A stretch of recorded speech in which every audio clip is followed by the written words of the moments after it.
นะครับแต่ว่ามันจะมากกว่ามากมันอยู่ที่คนชอบไม่ชอบนะครับขอบคุณทุกเสียงทุกสายเนอร์นะครับที่ขอแนะนำเพลงมาขอบคุณท่านที่ทวงเรื่องถนนหนทางนะครับของเชียงใหม่นะครับหลังจากที่เขาเอาอย่างบางสิ่งบางอย่างลงไปใต้ดินครับแต่ว่าเขาบ่าถมบ่าอย่างมันดีๆผมก็บอกว่าจะไปเรียกร้องไปเอาคืนได้ที่ไผ่ครับรัฐมนตรีรัฐบาลหรือว่าเทศบาลหูนาตาหมึนต้องบอกว่านะถ้าไผ่ได้ยินฝากไปด้วยนะครับฝากไปทางเทศบาลเลยนะครับท่านนายกอัศนัยเนี่ยนะครับเท่ากับทีมงานของกลุ่มรักอย่างเชียงใหม่คุณธรรมนี่ครับผมก็ไม่ได้ใจว่ากลุ่มอย่างล้มเหลือนะหรือว่าพี่แดนนุ่มกันเนี้ยนะไปโต้แห่กันนะว่าเขาจะเนี่ยจะได้ให้มันถนนมันดีขึ้นมาพ่องนะมันเสียชื่อเมืองท่องเที่ยวเสียอารมณ์นะโอ้มันเป็นจะได้มันต้องแก้ไขอย่างบัดได้เลยครับผมว่ามันเป็นหน้าที่ของไผ่จะต้องมาแก้ไขตรงนี้เนี่ยไปแล้วเนี่ยไผ่จะต้องมาแก้ไขครับแล้วปล่อยหูนาตาหมื่นแบบนี้มันบดีแน่นอนนะมันเป็นปี2 ปีมาแล้วนะหรือจะต้องให้เจ้าฟ้าเจ้าแผ่นดินเสด็จมากุฏิเสด็จมาที่วัฒโนไทยโดยกานะครับรับรองว่าผมว่าบักเกินเกินคืนเรียบร้อยไปนะครับผมก็อยากจะให้เปิ้ลเสด็จมาแต่นะครับนี่เขาคือบารมีโปกเก้าโปกกระหม่อมเป็นอย่างอี้นะพี่น้องพอที่เปิ้ลมานี่ที่เปิ้ลมาไปไหนนี่โอ้ถนนเป็นลุมเป็นม่งเดือขึ้นไปตามที่ท่านประยุทธ์แนะนำไว้ว่าไปขายดาวอังคารนะผมว่าดาวอังคารจะดีกว่านี้กันเขาจะเนี่ยจะได้ดีพี่น้องเป็นหูนาตามือนะมันตึงขี่มั่วมันก็เผลอว่าหมกขี่เหล้าขี่รถเครื่องมาเมื่อคืนนะจากที่เพื่อจะได้เซฟชีวิตของเพื่อนเอาไว้เห็นไหมผมว่าตายก่อนละตามเนี่ยแน่วัฒโนก็ตามราชมัลลคาก็ตามแต่นะที่ไหนก็ตามแต่เนอะที่มันเป็นหลุมเป็นมุ่งเนี่ยคุณเขายังจะไปหาทางแก้ไขเขาไม่ได้โต้เทศบาลนะแต่เขาฝากเทศบาลเพราะมันอยู่ในเขตรับผิดชอบของท่านท่านสทก็ดีท่านที่เป็นผู้บริหารก็ดีนะครับตั้งแต่นายกลงมาเนี่ยไม่เขาจะเนี่ยจะได้แก้ไขตรงนี้พี่น้องถามเถอะมันผมก็ไม่ได้เตียวเลิกนะผมก็มาเข้ามาตั้งในเมืองเนี่ยแต่ได้รับเสียงกลเสียงด่าเสียงว่าเสียงนะแล้วเขายังแบบเนี้ยหรือว่ามันเป็นของไผ่หรือว่าตลกส่งลงมาว่าบ่ต้องเนี้ยนี่กะผมเข้าใจแล้วครับมันไม่ใช่วัน2 วันถ้ามันเดือน2 เดือนวัน2เนี่ยมันเป็นปี2 ปีแล้วแล้วยังแบบเนี้ยกันคุดมีหน้าที่คุดบ่ได้โทรเมียน้อยเดียวสุดท้ายก็เป็นลุมเป็นม่งความปลอดภัยในชีวิตและทรัพย์สินนี้ลดลงมานักเลยนะถ้าเขาบอกว่าเมืองเชียงใหม่เป็นเมืองท่องเที่ยวแต่ว่าถนนหนทางนี้ดูบ่ได้เนี่ยมันจะแย่ใดดีพี่น้องผมถามด้วยฮะก็ฝากไปยังเทศบาลด้วยว่าท่านไปเสาะหาเจ้าภาพมาคือกรรมนะครับงบประมาณปี69จะผ่านแล้วก็วันนี้ผ่านแล้วก็วันนี้13 14 15เนี่ยนะครับมันพูดกับผ่านแล้วก็คิดว่ามันมีปัญหาครับมันก็มีพรรค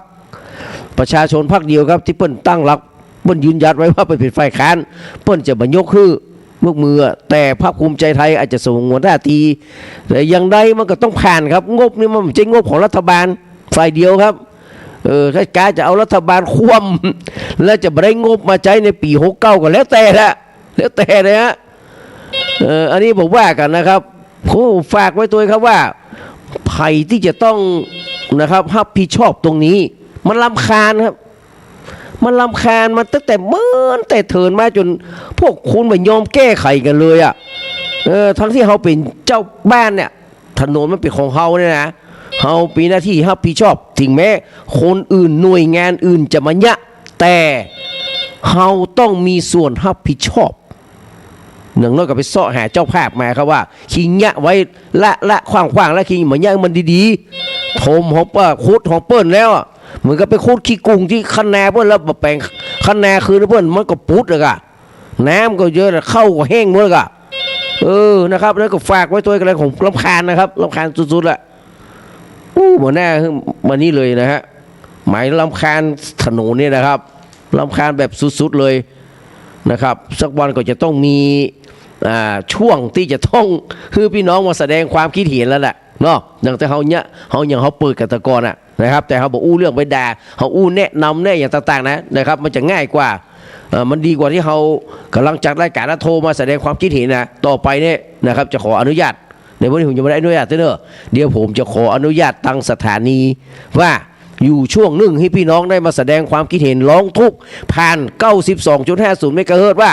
ที่ไหนเป็นจะได้ไฟฟ้าถนนโหนต่างมันเป็นจะได้จะฝากเทศบาลจะฝากอปจจะฝากอะไรอย่างต่างๆนะครับไปดูแลคือกรรมเนี่ยต่อไปเขาจะมีสายแบบนี้เนอะนะผมจะขออนุญาตก่อนนะครับต่อเพราะว่าเขาการเมืองเขาเท่าใดละนะครับการเมืองก็มีอยู่ได้แต่ว่าขอให้อยู่ในเขาเรียกว่ากับอู้ที่มันสามารถออกอากาศได้เนอะนะครับต่อไปจะขออนุญาตนะวันนี้ภาษาเตี้ยนะครับต่อไปจะขออนุญาตว่าตั้งแต่วันพุธหน้าเป็นต้นไปนะครับจะขออนุญาตให้พี่น้องอู้ออกมาทางสายแสดงความคิดเห็นบอกฟ้องร้องกล่าวว่าบ้านเขามีปัญหาอย่างอันอย่างอี้นะครับที่ไหนไฟบ่มีไฟกิ่งมันดับไฟถนนมันบดีอย่างได้นี่ขอคนที่มีส่วนเกี่ยวข้องนะครับไปจัดการอันนี้มันหูนาตาหมื่นนะผมต้องยอมรับว่าหูนาตาหมื่นแบบสุดๆคือคนถ้าคนมันต้องหูภาษาคนพี่น้องนี่มันไม่ใช่คนอู้ไปตั้งใดกับจ้างนะครับอันนี้กับตั้งใดผมว่ามีคนร้องเรียนนักกว่าที่ผมอู้นี่ซ้ำไปแต่นะครับมันมีผลสำลิดออกมาอย่างสักอย่างเลยแล้วอย่างนี้ยังไงผมสามารถจะอู้อย่างนักได้กว่านี้นะเดี๋ยวถ้าป้าเฮียน้อยส่วนตัวสักวันเนี่ยก็จะอู้ว่าเฮาเนี่ยใดดีเฮียน้อยเป็นกระบอกเสียงคือกำเตอะ มาดูพี่น้องเรื่องราวที่เพื่อนจะชี้ชะตานายกอุ้งอิงเนี่ยนะครับวันที่29เนี่ยศาลรัฐธรรมนูญจะตัดสินคดีคลิปฮุนเซนนะครับระหว่างหลานกับลุงเนี่ยนะครับ จะเนี้ยจะได้ดีนะครับอันนี้ครับผมว่าคือบ่ได้ไปซ้ำเติมบ่ได้ไปซะอย่างนะครับการจะคบไผ่เนี่ยครับคบคนพาลเนี่ยพาลไปหาพิษ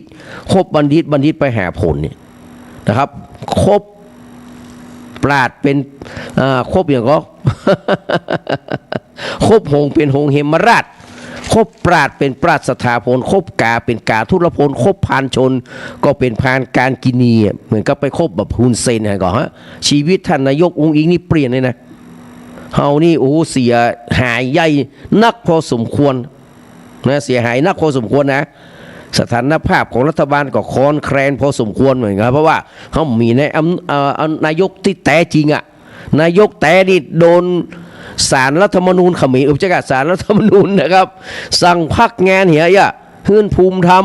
เป็นนายกรักษาการนะครับซึ่งมันก็ไม่ได้มีอำนาจเต็มอย่างนั้นในด้านความรู้สึกนึกคิดนะครับเขาเรียกว่าจิตวิทยานะครับมันสามารถที่จะมีความมั่นใจได้เท่าใดนักเพราะว่าไม่ได้มีอำนาจเต็มนะครับอันนี้มันเกิดปัญหาแล้วคือการคบคนพาลจะด้วยวิธีใดก็ตามแต่ด้วยความใส่ซื่อด้วยความอะไรอย่างก็ตามแต่เขาไปคบคนพาลเนี่ยมันไปแปรไปหาในสิ่งที่บดีทั้งนั้นนะครับคนพาลเนี่ยมาดูพี่น้องนะครับเรื่องลุงพลก็เรียบร้อยไปแล้วเนาะ บอกว่าจะมีผลต่อคนที่สนับสนุนอันนี้กับบ้านเฮากับวิปริตอย่างเงี้ยครับวิปริตศาลเพิ่นตัดสินไปแล้วนี่นะครับก่อนหน้านั้นก็ยังมีตอนนี้มันอยู่เข้าคอกเลยนะครับศาลชั้นต้นตัดสินไปยังไปแอวไปเล่นดนตรีไปเล่นกีฬาไปเล่นอย่างก็ไปออกคอนเสิร์ตไปอย่างต่างๆเนี่ยอันนี้มันสังคมวิปริตนะพี่น้องชอบความพักนี่มีใครบังคับกันได้นะแต่ศีลธรรมจริยธรรมพี่น้องเขาก็หู้ว่าลุงพลเขานี่นะครับเป็นผู้ต้องหาศาลตัดสินเจ้าตัวในสติเป็นเฉลยแล้ว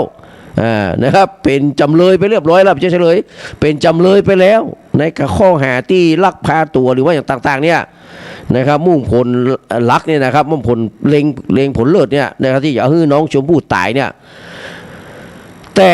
มีคนกลุ่มหนึ่งนะครับพยายามก็จะสนับสนุนนะพยายามจะปกป้องชูอบอุ้ม แสดงออกในวิธีต่างๆนะเซเลบเนาะโอ้ไอ้ยัง อย่างยูทูบเบอร์อย่างโอ้ยสเปะสเปดนะครับนี่คือสังคมวิปริตแต่วันนี้ก็ศาลอุทธรณ์เพิ่มโทษให้เรียบร้อยละจะเป็นจะใดนะตั้งไปตั้งแน่ก็มาดูครับนะมาดู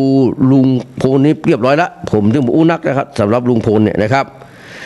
มาดูแม่ลูกจันนะอู้เรื่องนี้แหละครับอู้เรื่องเกี่ยวกับท่านนายกอุ๊งอิงเนี่ยพอจะครบ3 เดือนพี่น้องเนี่ยเรื่องที่ศาลเพิ่นสั่งให้นายกอุ๊งอิงหยุดปฏิบัติหน้าที่นายกนี่นะครับแต่ก็ยังเป็นรัฐมนตรีว่าการกระทรวงวัฒนธรรมอยู่นะครับเปิ้นว่า3 เดือนพอดี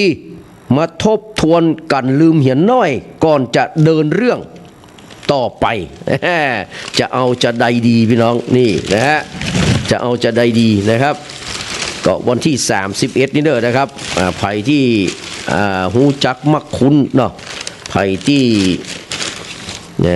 มีความเคารพนับถือท่านนายกสมชายคุณเยาวภาวงศ์สวัสดิ์นี่เพิ่นเกิดวันเดียวกันนะครับเกิดวันเดียวเกิดเป็นวันติดวันเดียวกันนะฮะแต่คนละคนน่าจะคนละพศแต่เกิดวันเดียวกันนะครับเพิ่นจะทำบุญอายุวัฒนมงคลเนอะที่วัดการถมกุมกามพิรมวัดจังกำเวียงกุมกามนะครับวันที่31 สิงหาคมที่จะถึงนี้นะครับที่จะถึงนี้แล้วพี่แนนหูได้จะได้เอาถ้าพี่แนน74บ่ฮู้แล้วไผจะฮู้เหรอครับ ไม่ต้องถามครับว่าไผถ้าใครจะไปร่วมงานก็ไปเนอะนะครับที่วัดจังกำการถมกุมกามพิรมเนอะนะครับอูทะเดียบอกรักนะครับไผฟังก็ได้ไปให้จะไปก็ไปแต่ไม่ต้องเอาอย่างไปสักอย่างนะครับเอากระตูกระใจไปก็พอแล้วนะฮะ ที่วัดจังกำนะครับที่หอเขาเรียกว่าหอธรรมหลวงเป็นห้องหลวงที่ท่านสมชายครับคุณเวียวพาเพิ่นแปลงเอาไว้ปล่อยหลวงก็เซ็ตซับเรียบร้อยไปแล้วนะครับคือทางด้านไผ่ก็ท่านสจ.ปูนนะครับไปเป็นประธานในพิธีแตนวันนั้นนะครับ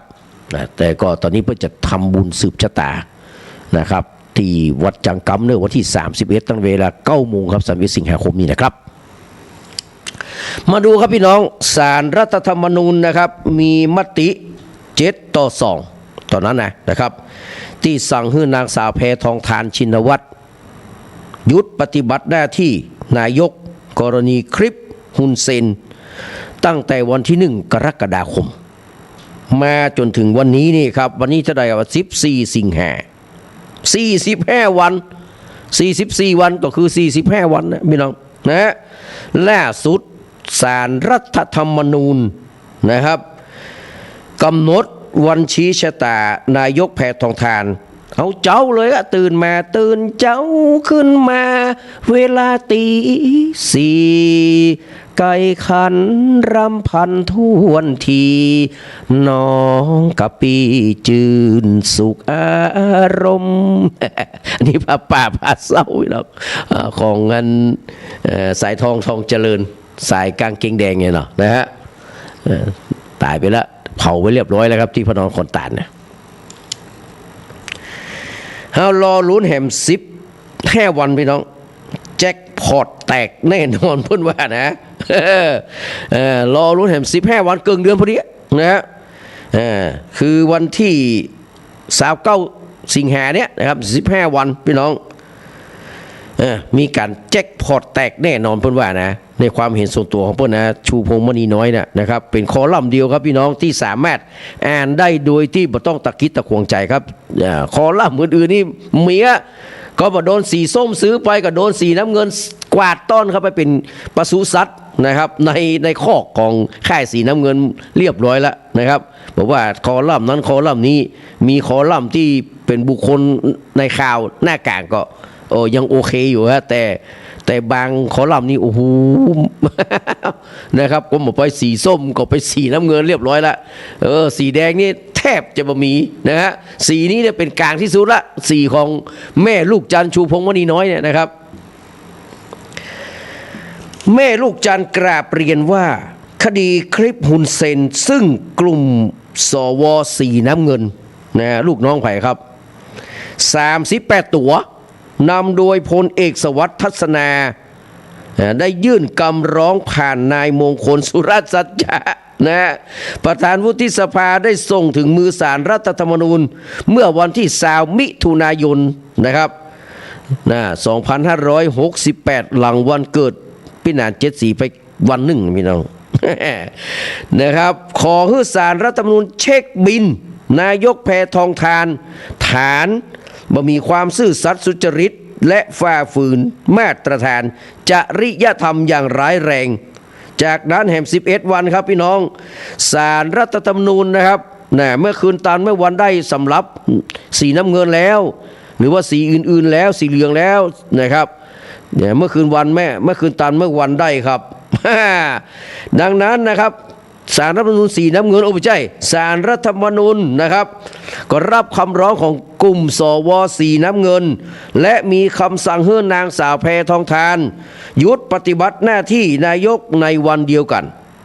นับเวลาตั้งแต่ต้นทางถึงปลายทางมาถึงบัดเดี๋ยวนี้3 เดือนพอดีนะฮะถือว่าคดีนี้บะอวยเกินไปบะแจ้ล้ำไปเป็นว่านะ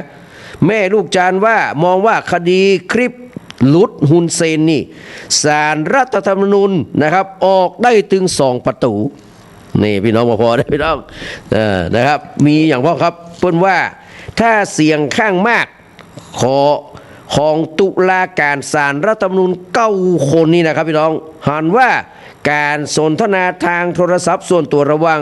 นายกแพทองธารกับไอ้จาดวอกฮุนเซนพี่น้องไอ้ผู้นำเขมรเป็นความผิดร้ายแรงเกิดความเสียหายต่อประเทศชาติส่วนรวมนางสาวแพทองธารอุ้งอิงก็จะต้องกระเด็นกระดอนกระเจิดกระเจิงกระจุยกระจายตกเก้าอี้นายกปิดฉากทางการเมืองอย่างสะบักสะบอมต่อแต่นี้คงจะเหลือฉันและแผลเก่าตัดใจเราจากความหลังพังยับเยินเธอได้ฝากรอยใจฉันกลายเป็นส่วนเกินฉันจะเดินโดยไม่มีลุงอีกแล้วเปิ้นว่าข้อสำคัญของการตกเก้าอี้ของท่านนายกอุ้งอิงนี่นะจะเป็นชัยชนะอันยิ่งใหญ่ของบวอกบจาดมาฮุนเซนผู้ที่อัดคลิปและเอาคลิปมาเปิดโปงแถมก่อนหน้านั้นบจาดมาบวอกบชาติชั่วบเลวชาติฮุนเซนยังประกาศอย่างมั่นใจว่าแพทองธารจะตกเก้าอี้นายกอย่างแน่นอนปลายบปมันบอกว่าฮุนเซนนี่ครับมันยังฟันธงไว้ล่วงหน้าตั้งแต่วันที่25 มิถุนายนแล้วพี่น้องมันก็จะครบ3 เดือนก่อนศาลรัฐธรรมนูญตัดสินชี้นะชะตาแพทองธารแค่4 วันว่านะครับ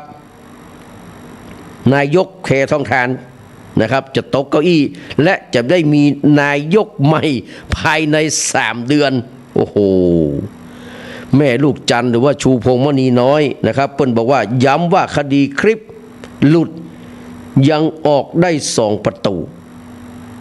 ถ้าเสียงส่วนใหญ่ตุลาการศาลรัฐธรรมนูญ9 คนหันว่า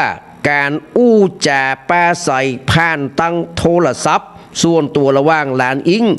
กับลุงจาดแมเซนและลุงจาดแมวหุ้นเส้นวุ้นเส้นนะครับเป็นเทคนิคการเจรจาต่อรองเพื่อยุติความขัดแย้ง2 ประเทศบ่ให้ลุกลามบานปลายแม้การสนทนาส่วนตัวแต่นางสาวแพทองธารบ่ได้ทำข้อตกลงใดๆตามข้อเรียกร้องของฮุนเซนและบ่ได้เกิดข้อผูกมัดใดๆที่ทำให้ประเทศไทยเสียประโยชน์ให้กัมพูชาถ้าออกมารูปนี้ประตูนี้นะแพทองธารท่านนายกก็จะรอดกิโยติน ศาลรัฐธรรมนูญก็คือจะบัดโดนมีดแล้วนะ นี่เป็นกิโยตินนี่เป็นของฝรั่งเศสเนาะนะฮะคณะรัฐมนตรีชุดปัจจุบันก็ยังแบบแพ้แตกกลางต่างนะครับ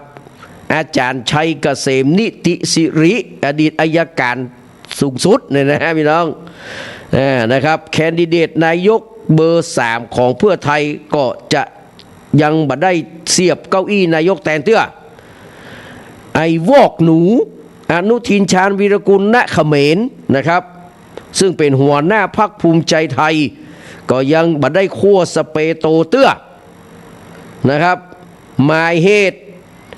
ศาลรัฐธรรมนูญจะเปิดไต่สวนนายกแพทองธารและนายชัดชัยบางชวดเลขาธิการสภาความมั่นคงแห่งชาติในวันที่21นี่วันนี้วันที่อะไร14ข้าม5วัน6วันนะฮะนะครับข้าม5วันก่อนจะนัดก่อนวันนัดชี้ชะตาคดีคลิปแห่ง7วันเนาะนี่เป็นข้อสังเกตเฉยๆไม่มีความเห็นเพิ่มเติมเลยนะคุณโยมตอนนี้54มาแรงมาก 54ไม่ใช่เลขหวยแต่เป็นเลขที่จะเกิดวันที่29สิงหาก้อนหวยออก54หรือ45อันเดียวกันเพียงแต่ว่า5จะมาทางอิงนะครับหรือจะไปทางเซนนะครับวัดกันดูครับตอนนี้ท่านนายกก็ปฏิเสธอยู่ว่ายังบรรลาออกเตื้อนะฮะก็คงจะดูทิศทางคำว่า5มาแรงครับ54พี่น้องก็ไปเสาะหายเนอะ5445อย่าลืมกลับนะแล้วท่านจะพบกับ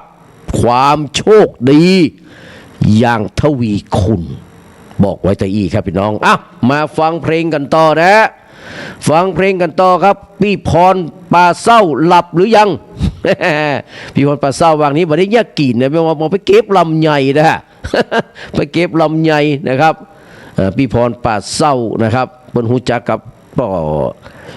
พ่อทองแม่รังจวนยานั้นจัดดีหูจักอาจารย์พอสายลุงจัดดีนะเพราะว่าอยู่ใกล้กันเพราะว่าป่าเศร้านะ